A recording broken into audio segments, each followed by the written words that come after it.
என்ன காமாட்சி, பாண்டிச்சேரி, திண்டிவனம், வில்லியனூர் இந்த 3 ஊர்ல இருந்து ஒரு பெரிய கொள்ள கூட்டமே வந்துட்டு போறா போல இருக்கு. அவங்க பேர்ல கேஸ் போட்டிருக்கீங்களா? ஆமா, என்கிட்ட கூட சொல்லல.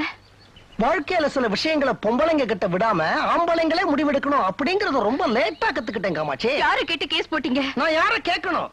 நம்மள நிர்கதியா கொண்டு வந்து நிறுத்தின அவங்கள நடு ரோட்டுக்கு கொண்டு வந்து நான் நிறுத்தணும். வாழ்க்கையில பிள்ளைங்க அப்பா அம்மாவை நல்லா வச்சுக்கணும், அவங்களும் நல்லா இருக்கணும் அப்படின்னு நினைக்கிறவன் தான் அப்பா. எப்ப அவங்க நம்மள நல்லா வச்சுக்கலையோ அவங்களும் நல்லா இருக்க கூடாது. அவங்க நம்மள நல்லா வச்சுக்கிறாங்களோ இல்லையோ, பிள்ளைங்க நல்லா இருக்கணும்னு நினைக்கிறவதான் அம்மா. அவங்க என்ன எட்டி உதைச்சது இன்னும் எனக்கு வலிக்குது காமாட்சி. அவங்க பிறக்கிறதுக்கு முன்னாலேயே என்னை எட்டி உதைச்சதுனால இந்த வலி